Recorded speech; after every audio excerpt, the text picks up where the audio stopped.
애청기 가족 여러분, 그동안에 편안하셨죠? 갈보리교회 강문호 목사입니다.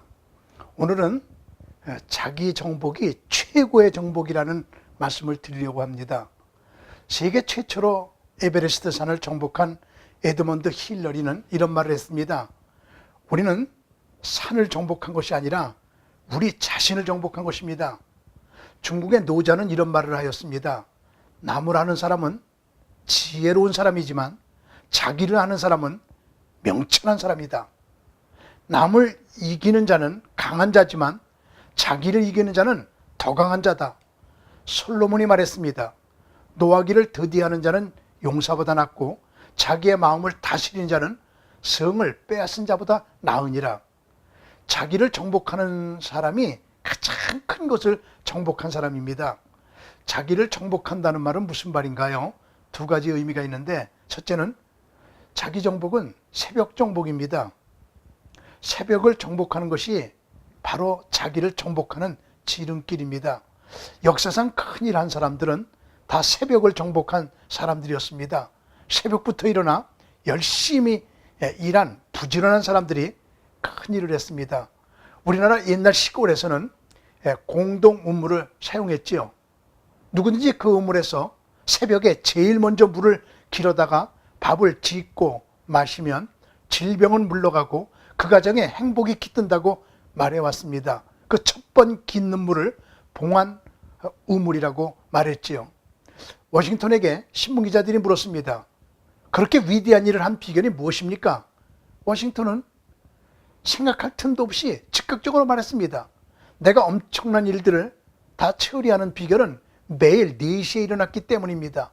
일어나 기도하고 일하면 남이 일어나기 전에 벌써 많은 일을 해놓게 됩니다. 그렇기에 워싱턴은 언제나 새벽에 일어나서 일을 했습니다. 저는 몇 년 전에 미국에서 가장 모범적인 가정으로 정부가 선정해서 발표한 미 국무성의 가족에 대한 이야기를 읽었습니다. 놀랍게도 한국인 가정이 선정되어 화제가 되었습니다. 고 광림, 전혜성 부부 가정입니다. 두 분 다 박사입니다. 고 박사님은 서울대학교 최연소 교수가 되었던 분입니다. 박사학위를 5개 가지고 있습니다. 아내 전 박사는 예일대학 사회학 교수였습니다. 6남매를 두었는데 모두 예일대, 옥스퍼드대, 하버드대를 졸업했습니다. 미국인들조차 혀를 내두르며 연구 대상이 된 가정입니다. 그 비결을 신문기자들이 찾아가서 물었습니다. 관심을 끄는 대답이 하나 있었습니다. 새벽 식탁이었습니다. 고 박사는 롱아일랜드 대학에 강의하러 매일 3시 52분 기차를 탔습니다. 각자 밤늦게 귀가합니다. 가족이 만날 시간이 없습니다. 그래서 가족이 합의했습니다. 새벽 3시에 모두 식탁으로 모여 아침 식사를 하고 가족 기도회를 하였습니다. 매일 그랬습니다. 새벽 3시 식탁, 이것이 가정을 건강하게 만드는 원동력이 되었다고 고백합니다. 새벽을 정복한 사람이 세계를 정복했습니다. 자기를 정복한다고 하는 두 번째 의미는 본능 정복자입니다. 본능을 정복할 줄 아는 것이 자기 정복입니다. 사람들에게는 누구나 한 사람도 빠짐없이 욕망이 있습니다. 식욕, 잠욕, 성욕, 소유욕, 그리고 명예욕, 이것이 5대 욕망입니다. 이런 본능을 이기지 못하면 동물과 같은 삶이 됩니다. 고문 중에 이기기 어려운 고문은 성고문이라고 합니다. 몇 달을 감옥에 가둔 후에 아름다운 여성으로 유혹하는 것입니다. 많은 남자들이 이 고문을 제일 견디기가 힘들다고 고백합니다. 그런데 고문 중에 두 번째로 이기기 힘든 고문이 잠고문입니다. 며칠 밤을 자지 못하게 들들 볶는 방법입니다.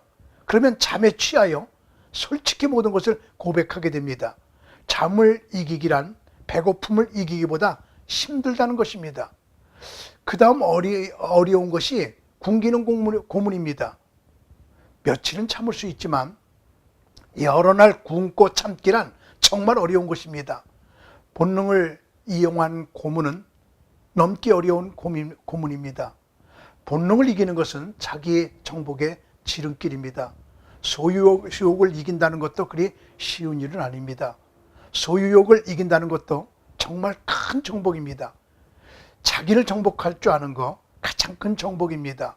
내창기 가족 여러분 모두에게 자기 정복의 은혜가 임하기를 바랍니다. 감사합니다.